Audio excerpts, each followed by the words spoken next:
Hello guys, welcome back. ಮೊದಲನೇದಾಗಿ ಸಮಸ್ತ ಕನ್ನಡಿಗರಿಗೆಲ್ಲರಿಗೂ ನಮಸ್ಕಾರ ಅಂತ ಹೇಳ್ತಾ, it's India versus England first ODI match post match ಮಾತುಕತೆಗೆ ಎಲ್ಲರಿಗೂ ಸ್ವಾಗತ. ಹೆಂಗಿತ್ತಪ್ಪ ಇವತ್ತು ಮ್ಯಾಚು? T20 ಮ್ಯಾಚಸ್ ಆದಂತೆ ಒನ್ ಸೈಡ್ ಮ್ಯಾಚಸ್ ಆಗದೆ ಇದ್ರೆ ಸಾಕು ಅಂತ ಕೇಳ್ಕೊಳ್ತಾ ಇದ್ದೆ. ಈವನ್ ಕಾಂಟ್ರಾಸ್ಟ್ ಇತ್ತು ಅಂತಂದ್ರೆ ಮಸ್ತ್ ಆಗಿರುತ್ತೆ ಮ್ಯಾಚು. ಫೈಟ್ ಬಂತು ಅಂತಂದ್ರೆ ಥ್ರಿಲ್ ಆಗಿರುತ್ತೆ ಅಂತ. ಬಟ್ ಇಂಗ್ಲೆಂಡ್ ಅವ್ರದ್ದು ಅದೇ ಕತೆ, ಅದೇ ರಾಮಾಯಣ ತರ ಆಗೋಗ್ಬಿಟ್ಟೈತೆ. ಬರೀ ಒನ್ ಸೈಡಸ್ ಮ್ಯಾಚಸ್ ಆಗ್ತಾ ಐತೆ. India full complete domination. ಅದಕ್ಕೂ ಮುಂಚೆ ಮ್ಯಾಚ್ ನ ಯಾರ್ಯಾರೆಲ್ಲ ವಿರಾಟ್ ಕೊಹ್ಲಿಗೋಸ್ಕರ ನೋಡ್ಬೇಕು ಅಂತ ಆಫ್ಟರ್ 1 ಮಂತ್ ಆದ್ಮೇಲೆ ಕಾಯ್ಕೊಂಡು ಕೂತಿದ್ರಿ, ಅವ್ರೆಲ್ಲರಿಗೂ ಬ್ಯಾಡ್ ನ್ಯೂಸ್. ವಿರಾಟ್ ಕೊಹ್ಲಿಗೇನೋ ಮಂಡಿಲಿ ಸ್ವಲ್ಪ ಊತ ಬಂದಿದೆ, ಆದ್ರಿಂದ ಹೆವಿ ರಿಸ್ಕ್ ಬೇಡ ಅಂತ ಬ್ಯಾಂಡೇಜ್ ಹಾಕೊಂಡು ಈ ಮ್ಯಾಚ್ ನ ಕೂತ್ಕೊಳ್ತೀನಿ ಅಂತ ಹೇಳಿದ್ದಾರೆ. ರಿಪೋರ್ಟ್ಸ್ ಗಳ ಪ್ರಕಾರ ಅವ್ರಿಗೆ ನೆನ್ನೆನೆ ಇಂಜುರಿ ಸಮಸ್ಯೆ ಕಾಡಿತ್ತು. ಇಂಜುರಿ ಅಂತಂದ್ರೆ ಮೇಜರ್ ಇಂಜುರಿ ಏನಲ್ಲ, ಬಟ್ ಸ್ವಲ್ಪ ಊತ ಬಂದಿರೋದ್ರಿಂದ ರಿಸ್ಕ್ ಬೇಡ, ಚಾಂಪಿಯನ್ಸ್ ಟ್ರೋಫಿ ಹತ್ರದಲ್ಲೇ ಐತೆ, ಇದೇನ್ ಇಂಪಾರ್ಟೆಂಟ್ ಮ್ಯಾಚ್ ಅಲ್ಲ ಅಂತ ಅವರೇನೆ ಡಿಸಿಷನ್ ನ ತಗೊಂಡು ಕೂತ್ಕೊಂಡಿದ್ದಾರೆ ಅಂತ ಕಾಣಿಸುತ್ತೆ. ಅದ್ರ ಬಗ್ಗೆ ನೆಕ್ಸ್ಟ್ ವಿಡಿಯೋದಲ್ಲಿ ಮಾತಾಡ್ತೀನಿ. ಹೆಂಗಿತ್ತು ಇವತ್ತು ಮ್ಯಾಚ್? ಇಂಗ್ಲೆಂಡ್ ಅವರು ಟಾಸ್ ನ ಗೆಲ್ತಾ ಇದ್ದಂಗೆನೆ ಬ್ಯಾಟಿಂಗ್ ನ ಆಡ್ತೀವಿ ಅಂತ ಹೇಳಿದ್ರು. ನಾನು ನೆನ್ನೆನೆ ಹೇಳಿದೆ, ಇಲ್ಲಿ ಫಸ್ಟ್ ಬ್ಯಾಟಿಂಗ್ ಆಡಿದವರು 5 ಮ್ಯಾಚ್ ನ ಗೆದ್ದಿದ್ದಾರೆ, ಸೆಕೆಂಡ್ ಬ್ಯಾಟಿಂಗ್ ಆಡಿದವರು 4 ಮ್ಯಾಚ್ ನ ಗೆದ್ದಿದ್ದಾರೆ. ಹಂಗಾಗಿ ಇಂಡಿಯಾದಲ್ಲಿ ಸೆಕೆಂಡ್ ಇನ್ನಿಂಗ್ಸ್ ಅಲ್ಲಿ ಡ್ಯೂ ಬರೋದ್ರಿಂದ ನನ್ನ ಪ್ರಕಾರ ಬೌಲಿಂಗ್ ನ ಚೂಸ್ ಮಾಡ್ತಾರೆ ಅಂತ ಅನ್ಕೊಂಡಿದೆ. ಬಟ್ ಇಂಗ್ಲೆಂಡ್ ಅವರು ಬ್ಯಾಟಿಂಗ್ ಕಂಡೀಷನ್, ಆ ಪಿಚ್ ಗ್ರಾಸ್ ನ ಯುಟಿಲೈಸ್ ಮಾಡೋಣ ಅಂತ ಹೇಳಿ ಬ್ಯಾಟಿಂಗ್ ನ ಚೂಸ್ ಮಾಡಿದ್ರು. ಏನಕ್ಕೆ ಚೂಸ್ ಮಾಡುದು ಅಂತ, ಫಸ್ಟ್ 10 ಓವರ್ ಅಲ್ಲಿ ಕಂಪ್ಲೀಟ್ ಡಾಮಿನೇಷನ್ ಫಿಲಿಪ್ ಸಾಲ್ಟ್ ಮತ್ತೆ ಬೆನ್ ಡಕೆಟ್ ಅವರಿಂದ. ಸಾಲ್ಟ್ ಅವ್ರಂತೂ ಬೆಂಕಿ ಅಂತ ಅನ್ಕೊಳ್ಳಿ, ಸಾಲಿಡ್ ಟಚರ್ ಕಾಣಿಸ್ತಾ ಇದ್ರು. 5ನೇ ಓವರ್ ಅಲ್ಲಿ ಹರ್ಷಿತ್ ರಾಣಾ ಅವರಿಗೆ ರಾಂಚುತ್ತಾರೆ. 26 ರನ್ನು, 3 ಸಿಕ್ಸ್ 2 4 ಅಂತ ಕಾಣಿಸ್ತಾ, 3 ಸಿಕ್ಸ್ 2 4, 26 ರನ್ನು, 1 ಡಾಟ್ ಬಾಲು. ನಾನು ಆಗ ಅನ್ಕೊಂಡೆ ಹರ್ಷಿತ್ ರಾಣಾಗೆ ನನಗೆ ಪ್ಲೇಯಿಂಗ್ 11 ಅಲ್ಲಿ ಸ್ವಲ್ಪ ಬೇಜಾರಾಗಿದ್ದ ವಿಷಯ ಏನಪ್ಪಾ ಅಂತ ಅಂದ್ರೆ, ನಾನು ಹರ್ಷದೀಪ್ ಸಿಂಗ್ ಅವ್ರನ್ನ ಆಡಿಸ್ತಾರೆ ಅಂತ ಅನ್ಕೊಂಡಿದ್ದೆ. ಬಟ್ ಇಲ್ಲಿ ಗೌತಮ್ ಗಂಭೀರ್ ಅವರು ಹರ್ಷಿತ್ ರಾಣಾ ಅವರಿಗೆ ಸ್ವಲ್ಪ ಫೇವರಿಸಮ್ ನ ಮಾಡ್ತಾ ಇದ್ದಾರೆ. ಬಟ್ ಫೇವರಿಸಮ್ ನ ಮಾಡಿದ ತಕ್ಕನಾಗಿ ವಿಕೆಟ್ ನ ಎತ್ತಿದ್ದಾರೆ ಇವತ್ತು. ಬಟ್ ಏನೇ ಅಂದ್ರೂ ಕೂಡ ಆ ಓವರ್ 26 ರನ್ ರುಬ್ದಾಗ ಫಿಲಿಪ್ ಸಾಲ್ಟ್ ಅವರು ಹರ್ಷಿತ್ ರಾಣಾ ಅವರಿಗೆ ಇವತ್ತು ಸರಿಯಾಗಿ ರುಬ್ತಾರೆ ಅಂತ ಅನ್ಕೊಂಡಿದೆ.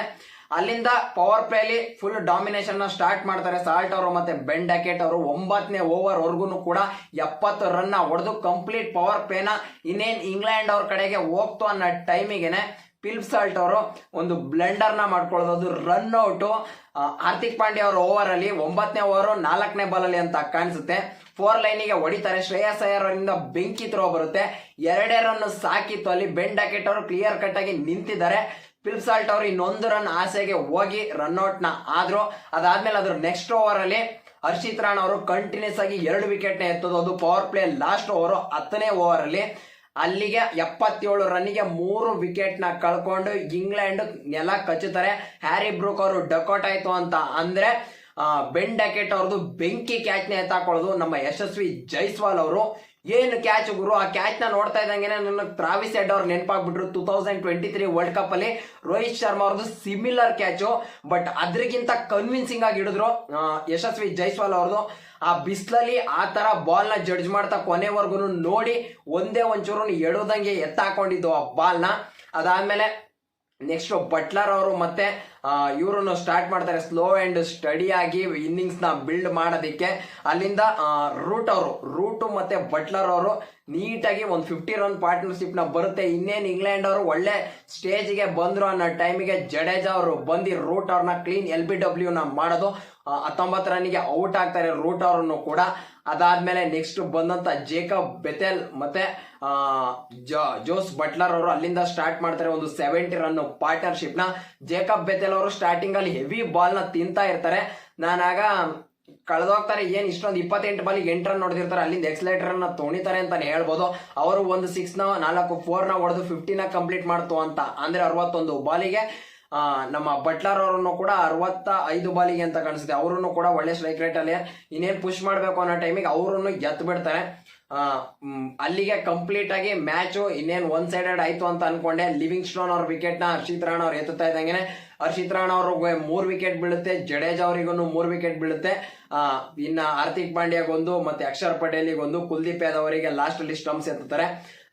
ಜೇಕಬ್ ಬೆಥೆಲೋನು ಔಟ್ ಆಗ್ತಾರೆ, ಅಲ್ಲಿಗೆ ಕಚ್ಕೊಂಡ್ರು ಅಂತ 47.2 ಬಾಲಿಗೆ ಇಂಗ್ಲೆಂಡ್ ಅವರು 248 ರನ್ನಿಗೆ ಆಲ್ ಔಟ್ ಆಗಿ 249 ರನ್ನ ಟಾರ್ಗೆಟ್ ನ ಕೊಡ್ತಾರೆ ಇಂಡಿಯಾದವರಿಗೆ. ಇದನ್ನ ಟಾರ್ಗೆಟ್ ಚೇಸ್ ಮಾಡೋದಿಕ್ ಬಂದಂತ ಇಂಡಿಯಾ ಅದರಲ್ಲಿ ಇನ್ನೊಂದು ಹೇಳ್ಬೇಕು, ರವೀಂದ್ರ ಜಡೇಜಾ ಅವರು ಬೆಂಕಿ ಬೌಲಿಂಗ್ ಪರ್ಫಾರ್ಮೆನ್ಸ್ ನ ಮಾಡಿರೋದು. ಇವತ್ತು 26 ರನ್ನ ಕೊಟ್ಟಿರೋದು 10 ಓವರಿಗೆ 3 ವಿಕೆಟ್, ಎಕಾನಮಿ 2.7. ಹ್ಯಾಟ್ಸ್ ಆಫ್ ಅಂತ ಹೇಳ್ಬಿಡೋಣ ಇಲ್ಲಿಂದ ರವೀಂದ್ರ ಜಡೇಜಾ ಅವರಿಗೆ. ಇಂಡಿಯಾ ಬ್ಯಾಟಿಂಗ್ ಗೆ ಬರ್ತಾರೆ, ಚೇಸ್ ಮಾಡ್ಬೇಕಾದ್ರೆ ನಾನು ಈಸಿಯಾಗೇನೆ ಚೇಸ್ ಮಾಡ್ತಾರೆ ಅಂತ ಅನ್ಕೊಂಡಿದ್ದೆ. ಇವತ್ತು ಡೆಬ್ಯೂ ಕೂಡ ಆಗಿರೋದು ಹರ್ಷಿತ್ ರಾಣಾ ಅವ್ರದ್ದು ಮತ್ತೆ ರೋಹಿತ್ ಅಥವಾ ಹರ್ಷಿತ್ ರಾಣಾ ಅವ್ರದ್ದು ಮತ್ತೆ ಯಶಸ್ವಿ ಜೈಸ್ವಾಲ್ ಅವ್ರದ್ದು. ಯಶಸ್ವಿ ಜೈಸ್ವಾಲ್ ಅವರು ಈ ಚಾನ್ಸ್ ನಾನು ಬೆಂಕಿಯಾಗಿ ಗ್ರಾಬ್ ಮಾಡ್ಕೋತಾರೆ ಅಂತ ಅನ್ಕೊಂಡಿದ್ದೆ, ಬಟ್ ಅದರಲ್ಲೆಲ್ಲೋ ಎಡವಿದ್ರು ಅಂತ ಕಾಣಿಸುತ್ತೆ. 15 ರನ್ನಿಗೆ ಔಟ್ ಆಗೋದು.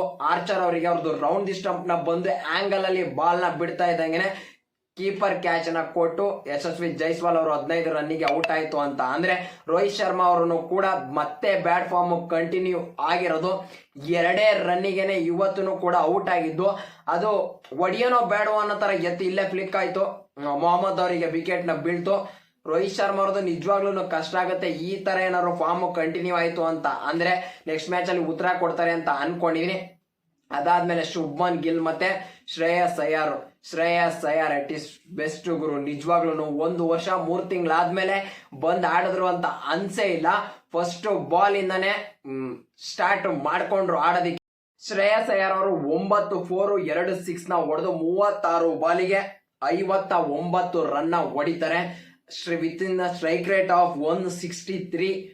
ಬೆಂಕಿ ಸಾಲಿಡ್ ಅಂತಾನೆ ಹೇಳ್ತೀನಿ ಅಷ್ಟೇ, ಇನ್ನೇನು ಮಾತೇ ಇಲ್ಲ ಅದ್ರ ಬಗ್ಗೆ. ಶುಭ್ಮನ್ ಗಿಲ್ ಅವರು ಶೋ ಅಂಡ್ ಸ್ಟಡಿಯಾಗಿ ಇನ್ನಿಂಗ್ಸ್ ನ ಬಿಲ್ಡ್ ಮಾಡ್ಕೊಂಡು ಹೋಗ್ತಾರೆ. ಇಬ್ರು ಕೂಡ 98 ರನ್ ಪಾರ್ಟ್ನರ್ಶಿಪ್ ಬರುತ್ತೆ ಇವರಿಬ್ಬರ ನಡುವೆ. ಅಲ್ಲೇ ಮ್ಯಾಚ್ ನ ಸೀಲ್ ಮಾಡಿದ್ರು ಅಂತ ಹೇಳ್ಬೇಕು. 12 ಓವರ್ಸ್ಗೆನೆ 100 ರನ್ಸ್ ನ ಕಂಪ್ಲೀಟ್ ಮಾಡಿರ್ತಾರೆ.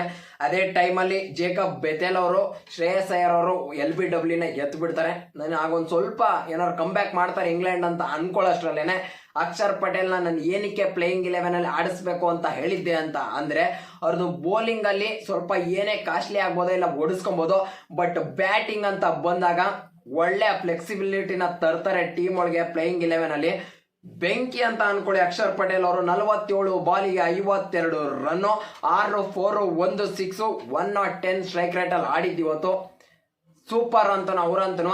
ಶುಭ್ಮನ್ ಗಿಲ್ ಅವರು ಜಸ್ಟ್ 87 ರನ್ಸ್ ನ ಹೊಡೆದು 13 ರನ್ ಇಂದ 100 ನ ಮಿಸ್ ಮಾಡ್ಕೊಳ್ತಾರೆ. 18 ರನ್ ಬೇಕಿತ್ತು, ಅವ್ರ ಸೆಂಚುರಿಗೆ 17 ರನ್ ಬೇಕಿತ್ತು. KL ರಾಹುಲ್ ಅವರು ಸ್ಟ್ರೈಕ್ ನ ಕೊಟ್ರು, ಬಟ್ ಅವರು ಹೊಡೆಯೋದಿಕ್ಕೆ ಆಗ್ಲಿಲ್ಲ. ಅಲ್ಲೇನೆ ಕ್ಯಾಚ್ ನ ಕೊಟ್ರು, ಲಾಂಗ್ ಆಫ್ ಅಲ್ಲೇನೆ ಮುಂದೆನೆ ನಿಂತಿದ್ರು. ನಾನು 100 ಬರುತ್ತೆ ಅಂತ ಕಾಯ್ಕೊಂಡು ಕೂತಿದ್ದೆ. ಏನನ್ನಿಸ್ತು ಗೈಸ್, ಲಾಸ್ಟ್ ಅಲ್ಲಿ ಬಂದು ಜಡೇಜಾ ಅವರು ಮತ್ತೆ ನಮ್ಮ ಜಡೇಜಾ ಮತ್ತೆ ಹಾರ್ದಿಕ್ ಪಾಂಡ್ಯ ಅವರು ಸೇರ್ಕೊಂಡು ನೀಟಾಗಿ ಮ್ಯಾಚ್ ನ ಫಿನಿಶಿಂಗ್ ಮಾಡಿದ್ದು. ಆದಿಲ್ ರಶೀದ್ ಅವರು ಅವ್ರ ಕಡೆ 49 ರನ್ ಕೊಟ್ಟು 2 ವಿಕೆಟ್ ನ ಎತ್ತಿದ್ರು. ಆದಿಲ್ ರಶೀದ್ ಅವರು ಅಂತೂ ಅಕ್ಷರ್ ಪಟೇಲ್ಗೆ ಹಾಕಿದ್ದಂತ ಬಾಲು ಕ್ಲೂಲೆಸ್, ನಿಜವಾಗ್ಲೂ ಬೆಂಕಿ ಬಾಲು. ಈ ಮ್ಯಾಚ್ ಅಲ್ಲಿ ಇನ್ನೇನು ಅನ್ನಿಸ್ತು ನಿಮಗೆ ಕಮೆಂಟ್ ಸೆಕ್ಷನ್ ಅಲ್ಲಿ ಕಮೆಂಟ್ ಮಾಡಿ.